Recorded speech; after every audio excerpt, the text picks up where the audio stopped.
तो वेलकम, स्वागत है आप सभी का आरएस जंक्शन पर। मैं हूं घनश्याम और शुरुआत करते हैं आज की कक्षा की। तो जैसा कि आप सभी जानते हैं, एसआई की डेट आ चुकी है, आरएस का नोटिफिकेशन आने वाला है। तो ऐसे में बहुत ज़्यादा प्रेशर आप पर रहने वाला है, इसलिए रेगुलरिटी बनाए रखें ताकि बाकी छात्र जो लगातार अध्ययन कर रहे हैं उनकी तुलना में आप भी बेहतर बन सकें। तो 22 जून 2021 के करंट अफेयर्स लेकर हाजिर हूँ। शुरुआत करते हैं कक्षा की। मई 2021 का करंट अफेयर्स का अंक जो पीडीएफ में है गूगल प्ले स्टोर पर हमारी एप्लीकेशन आरएस जंक्शन से आप प्राप्त कर सकते हैं। आज ये एप्लीकेशन डाउनलोड करें और जितना भी बैक का करंट अफेयर्स है, क्योंकि एसआई की डेट सितंबर में आई है, तो मान के चलिए कि पिछले 6 महीने तो वैसे ही कवर अप हो गए और आने वाले 3 महीने, तो 9 महीने का कम से कम करंट अफेयर्स आप जरूर कवर अप करें। तो 1 जनवरी से लेकर के अभी तक की जितनी भी बुक्स हैं वो मैं सभी अपलोड कर चुका हूँ। तो ये बुक्स आप जो है हमारी एप्लीकेशन आरएस जंक्शन से ले सकते हैं, डिस्क्रिप्शन में लिंक दिया है, वहाँ से प्राप्त कीजिए।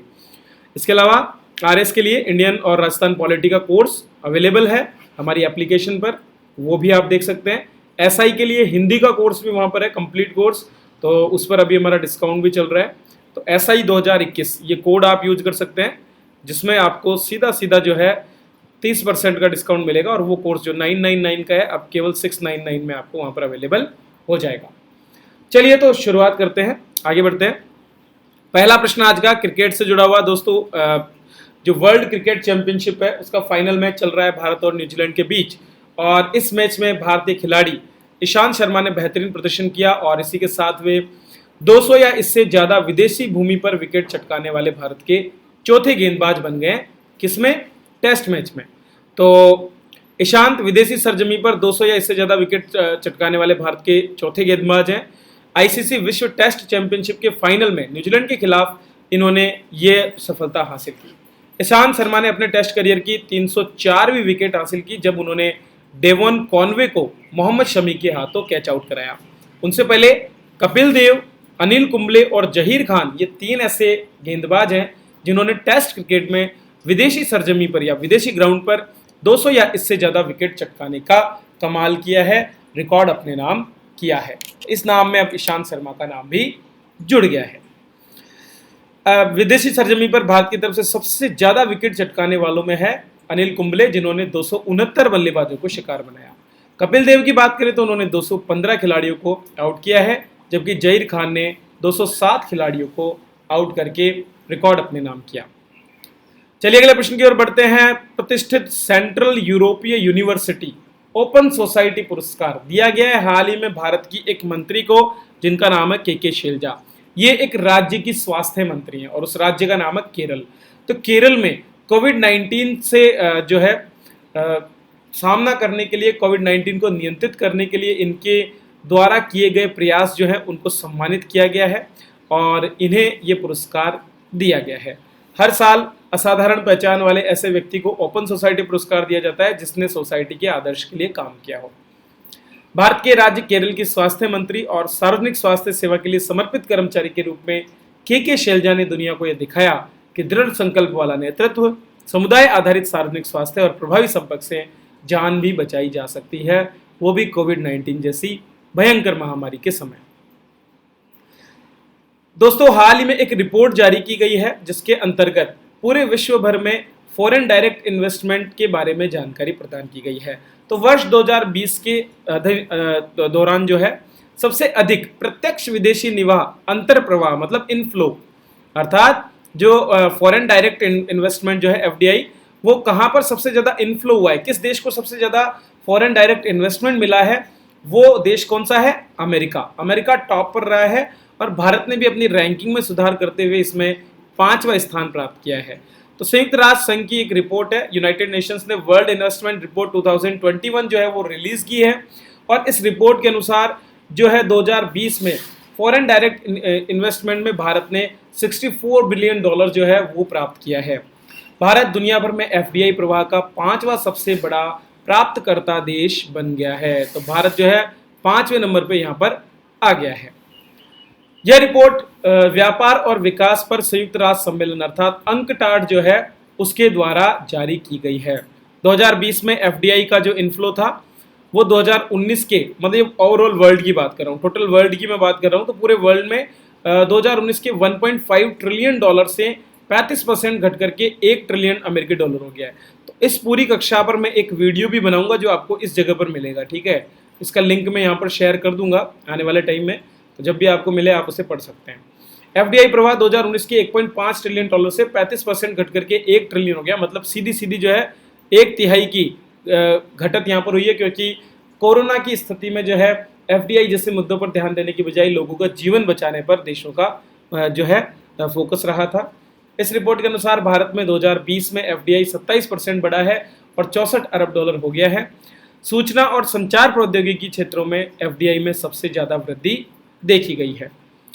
यदि मैं बात करूं टॉप 3 कंट्रीज की, तो अमेरिका पहले नंबर पे 156 बिलियन डॉलर के साथ, चीन 149 बिलियन डॉलर और हांगकांग 119। तो आप देख सकते हैं चीन टक्कर दे रहा है बराबर अमेरिका को, क्योंकि चीन ने भी अमेरिका से लगभग बराबर जो है एफडीआई इनफ्लो प्राप्त किया है।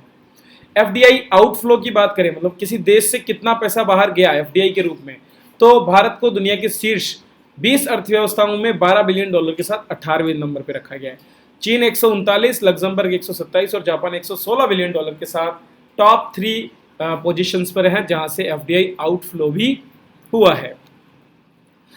चलिए अगले प्रश्न की ओर बढ़ते हैं। ओलंपिक गेम्स जो है वे नजदीक आते जा रहे हैं और इसी क्रम में ओलंपिक में पहली बार एक महिला ट्रांसजेंडर भाग लेने जा रही है, जिनका नाम है लॉरेन हार्बर्ट। ये न्यूजीलैंड की एक वेट लिफ्टर हैं।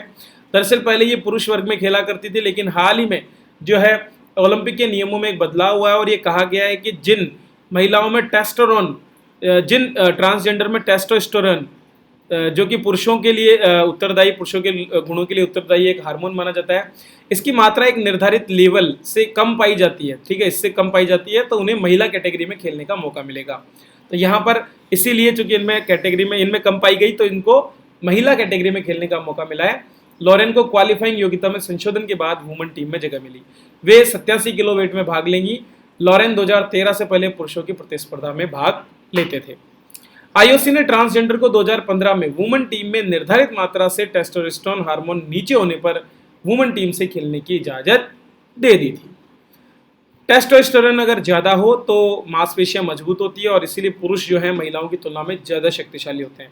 लॉरेन के वुमेन टीम में शामिल किए जाने को लेकर आलोचना भी हालांकि की जा रही है कि इससे जो महिला खिलाड़ी हैं जितने भी, उनको इसका खामियाजा भुगतना पड़ सकता है। दोस्तों, राजस्थान में लगातार पेयजल की उपलब्धता को बढ़ाए जाने के लिए सरकार प्रयास कर रही है और इसी क्रम में जोधपुर शहर में पानी की व्यवस्था के लिए राजीव गांधी लिफ्ट नहर फेज 3 परियोजना के लिए राजस्थान सरकार ने अपने स्तर पर ही राशि का अनुमोदन किया है। कुल मिलाकर के 1454 करोड़ रुपए यहाँ पर सरकार के द्वारा खर्च किए जाएंगे। तो इस योजना पर हम बात कर लेते हैं। दरअसल इंदिरा गांधी नहर से ही जो है एक 205 किलोमीटर लंबी ओपन नहर पहले से निकल रही है, जो कि राजीव गांधी लिफ्ट कैनाल के नाम से जानी जाती है। इसकी फेज 3 में जो है इस पानी को लिफ्ट करने के लिए एक पंप हाउस बनाया जाएगा और वहां से लिफ्ट करके पाइपों के माध्यम से 2000 से भी ज़्यादा गांव और जोधपुर शहर के साथ 5 अन्य कस्बों को पेयजल की व्यवस्था की जाएगी। इसके अलावा जितने भी इस क्षेत्र की औद्योगिक आवश्यकताएं उनको भी पूरा किया जाएगा। लगभग 1500 करोड़ रुपए की लागत की इस परियोजना के माध्यम से काफ़ी बड़ी मात्रा में आबादी जो है वे लाभान्वित होंगी। दरअसल जोधपुर शहर की वर्ष 2051 की आबादी को ध्यान में रख करके और लगभग जो 1.25 करोड़ लोग हैं उनको यहाँ पर पेयजल उपलब्ध कराने का उद्देश्य रखा गया है। इसके अलावा जो प्रस्तावित दिल्ली मुंबई औद्योगिक गलियारा है डीएमआईसी, ठीक है, रोहत जिला पाली में, और जो रिको जोधपुर है उसकी पानी की आवश्यकताओं की भी पूर्ति यहाँ से की जाएगी। चलिए मैं आपको थोड़ा सा इंदिरा गांधी नहर का आउटलुक दिखा देता हूँ। इंदिरा गांधी नहर में 2 तरफ जो है नहरें खोली गई है। मुख्य नहर जो है इसके, अगर हम मुख्य नहर की दिशा के दाईं ओर की बात करें, ठीक है, क्योंकि दिशा इधर है तो दाईं ओर ही हो गया और बाईं ओर ही हो गया। तो दाईं ओर नॉर्मल प्रवाह होता है, ढलान होती है, इसलिए वहां पर किसी तरह की लिफ्ट की जरूरत नहीं पड़ती।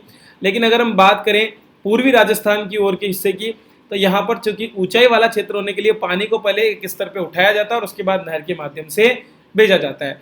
तो आप देख सकते हैं क्रम से चौधरी कुंभाराम आर्य लिफ्ट नहर जो झुंझुनू जा रही है, कंवरतंग लिफ्ट नहर, इसके बाद पन्नालाल तरपाल लिफ्ट नहर जो नागौर जा रही है, वीर तेजाजी लिफ्ट नहर, या फिर डॉक्टर करणी सिंह लिफ्ट नहर जोधपुर जा रही है, गुरु जम्बेश्वर लिफ्ट नहर जोधपुर जा रही है, और जयनारायण व्यास लिफ्ट नहर, ये क्रम से जो है इससे निकाली गई लिफ्ट नहर है। इसके अलावा राजीव गांधी लिफ्ट कैनाल भी यहाँ से बनाई गई है। दरअसल लिफ्ट कैनाल का प्रोसेस मैं आपको एक बार बता देता हूँ कैसे लिफ्ट कैनाल काम करती है। जो सामान्यतः नहर बहती है उसका जो मिनिमम वाटर लेवल होता है वहां से एक पाइपलाइन डाल करके और सक्शन पाइप के माध्यम से पानी को ऊपर खींचा जाता है और इसको एक हाइट पर चढ़ाया जाता है। तो आप मान के चलिए अगर ये 0 लेवल है तो यहाँ से लगभग 10 से 12 मीटर की हाइट पर जो है पानी को भेजा जाता है और उसके बाद वहाँ से कमांड एरिया ग्राउंड लेवल पर जो है पानी को भेजा जाता है। तो ये एक प्रोसेस होता है जिसमें पानी को एक हाइट पर लिफ्ट किया जाता है और उसके बाद में इसकी डिलीवरी की जाती है। इस परियोजना को पूर्व में जाइका के वित्त पोषण से किया जाना था, लेकिन जाइका से ऋण प्राप्ति 14 माह से भी ज्यादा समय से लंबित रही है और इसीलिए अब सरकार खुद के स्तर पर इसको राज्य निधि से संचालित करेगी। तो यह है दोस्तों आज के करंट अफेयर्स जिन पर मैंने चर्चा की। एसआई का एग्जाम आने वाला है तो आप सभी तैयारी में जुट जाइए।